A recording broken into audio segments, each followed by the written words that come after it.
Hello friends, good morning everyone. आप सभी साथियों का हिंदू धर्म की महागाथा के 10वें एपिसोड में बहुत बहुत स्वागत है।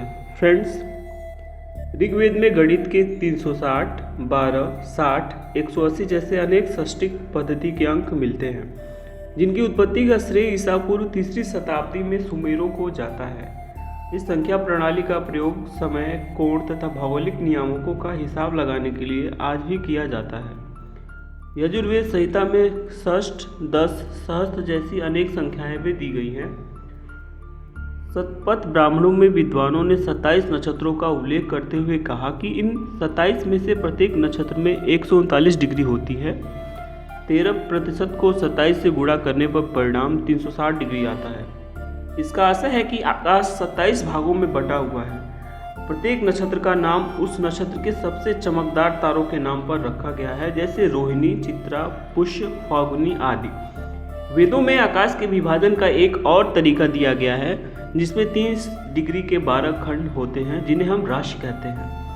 ऋषि याज्ञवल्क्य ने शतपथ ब्राह्मण में अपने अनुयायियों को निर्देश दिया कि उन्हें उषा काल में यज्ञ से पहले पूर्व दिशा का पता लगाने के लिए कृत्तिका नक्षत्र को देखना चाहिए। अयनांत और विषु के अन्य खगोलीय संदर्भों में कौशिक की ब्राह्मण के अनुसार माघ के महीने की अमावस्या का पर शरद अयनांत आता है, जो महाशिवरात्रि पर्व का दिन है। अब यह 70 दिन के बाद आता है। यह ईसा पूर्व 3री शताब्दी के उत्तरार्ध में एक तिथि की ओर इशारा करता है। इसी तरह ऋग्वेद में भी एक संदर्भ है जहां वैदिक वर्ष शरद अयनांत से आरंभ होता है। वास्तव में ऋग्वेद में ऐसे 53 संदर्भ है जहां उषा काल के समय अश्विनी नक्षत्र की प्रार्थना की जाती है। यह मेष राशि के तारामंडल के 2 नक्षत्रों की बात करता है, जिसे साल के शुरुआत में अनुष्ठान के लिए उपयोग में लाया जाता है।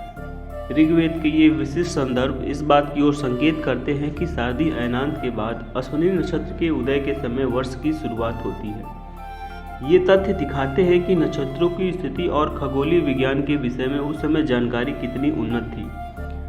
पूर्वी क्षितिज पर मेष तारामंडल में सूर्य एवं चंद्र समेत 5 चमकदार ग्रहों का महासंयोग को ईसा पूर्व 3102 में कलयुग का आरंभ मान लिया गया। इसके कुछ संदर्भ महाभारत में भी मिलते हैं।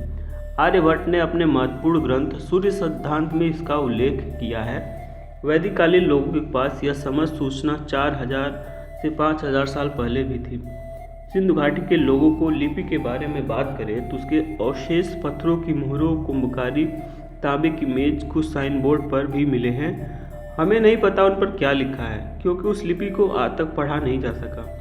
इसका एक कारण यह है कि हमें भाषा का ज्ञान नहीं है। भौगोलिक दृष्टि से देखें तो वेदों में सप्त सिंधु क्षेत्र का उल्लेख है, लेकिन अगर आप सप्त सिंधु पर नज़र डालते हैं तो वहाँ 3 नदियाँ प्रमुख हैं, सिंधु, सरस्वती और सरयू। उसमें वर्णित नदी की तुलना समुद्र से की गई है। अन्य 5 नदियाँ सुतुद्री, पुरुषणी, अस्किनी, वितस्ता, विपाशा सिंधु नदी की उपनदियाँ थीं। सिंधु और सरस्वती को मिलाकर सिंधु का सिंध, वितस्ता का झेलम, अस्किनी का चेनाब और पुरुषनी का रावी और विपाशा का नया नाम व्यास है। 5 नदियाँ ये सप्त सिंधु कहलाती हैं। इनमें सरस्वती का नाम सप्तवशा है, जिसका अर्थ 7 बहनों वाली है। भारत में हड़प्पा काल के भौतिक पक्ष का उल्लेख मिलता है। उसमें एक जगह लिखा है कि बलराम ने सरस्वती नदी के किनारे विनाशक बिंदु तक तीर्थ यात्रा की थी। ये इस बात को दर्शाता है कि महाभारत काल में सरस्वती नदी के लुप्त होने के कगार पर थी या लगभग सूख चुकी थी। यह वही सरस्वती नदी है जिसके किनारे लगभग 1500 पुरातत्व स्थलों की खोज की गई है। इन सभी स्थानों पर प्राचीन काल में हड़प्पा संस्कृति के लोगों का निवास रहा होगा, जिन्होंने वेदों की रचना की। वेदों के रचयिता कई बार सरस्वती नदी और उसकी सभ्यता का उल्लेख करते हैं। ऋग्वेद में भी 50 से ज़्यादा बार इसका वर्णन मिलता है, जिससे सिद्ध होता है कि ऋग्वेद के उद्भव के बाद सरस्वती नदी का लोप हुआ था। पर्वतों से समुद्र तक शुद्ध और निर्मल बहाव वाली नदियों में केवल सरस्वती ने श्रवण किया है। जिन विशेषज्ञों ने सरस्वती नदी से जुड़े भूमिगत रास्तों के नक्शों का अध्ययन किया है, उनका मानना है कि यह नदी लगभग 15 किलोमीटर लंबी थी। इसकी चौड़ाई 3 से 15 किलोमीटर तक थी। हाल में एक और अध्ययन हुआ जिससे प्राप्त सूचना proceedings of national academy of sciences ने 2012 में प्रकाशित की थी। उससे भी स्पष्ट होता है कि नदी के अस्तित्व था। उसने प्राचीन सभ्यता की समृद्धि में बड़ा योगदान दिया है। रिपोर्ट में लिखा है कि सरस्वती नदी हिमालय से नहीं निकली थी, बल्कि यह वर्षा पर आधारित थी। उस रिपोर्ट में यह भी लिखा है कि सरस्वती समेत उस प्रदेश की अन्य नदियाँ भी बहुत बड़ी और सक्रिय थीं। भारतीय पुरातत्व सर्वेक्षण ने आज़ादी के बाद सरस्वती के प्राचीन मार्ग का नक्शा बनाया और पुष्टि कर दी कि हड़प्पा काल के अधिकतर स्थल इस नदी के किनारे बने हुए थे।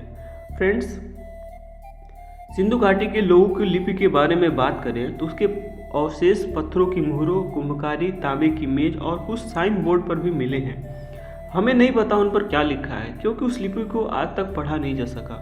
इसका एक कारण यह है कि हमें उस भाषा का ज्ञान नहीं है। फ्रेंड्स, इस तरह हिंदू धर्म की महागाथा का 10वां एपिसोड समाप्त हुआ। बहुत बहुत धन्यवाद। फ्रेंड्स, अंत में मैं आपसे एक बात कहना चाहता हूँ कि फ्रेंड्स, आपको अगर यह वीडियो अच्छी लगे तो आप अपनी सुझाव और प्रतिक्रिया आप हमें अवश्य भेजें। Thank you.